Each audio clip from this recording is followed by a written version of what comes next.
தமிழகத்தில் 20 பொறியியல் கல்லூரிகள் கலை அறிவியல் கல்லூரிகளாக மாற அனுமதி கேட்டுள்ளதாக பல்கலைக்கழக மானியக்குழு துணைத் தலைவர் தேவராஜ் தெரிவித்தார்.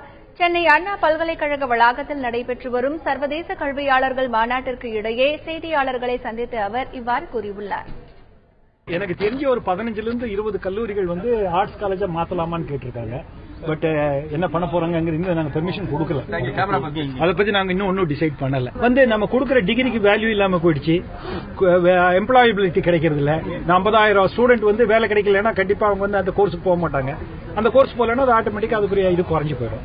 தொடர்ந்து பேசிய அவர் அண்ணா பல்கலைக்கழகம் உட்பட 16 பல்கலைக்கழகங்களிலிருந்து 5 சிறந்த பல்கலைக்கழகங்களை தேர்வு செய்து மக்களுக்கு பயனுள்ள கண்டுபிடிப்புகளை செய்வதற்காக தலா 150 கோடி ரூபாய் நிதி வழங்க திட்டமிட்டுள்ளோம் என தெரிவித்த தேவராஜ், அண்ணா பல்கலைக்கழகம் சமர்ப்பித்துள்ள பாக்டீரியா தொடர்பான சிறப்பு திட்டத்தை நிறைவேற்ற 75 கோடி ரூபாய் நிதி உதவி வழங்க திட்டமிட்டுள்ளோம் என்று கூறியுள்ளார்.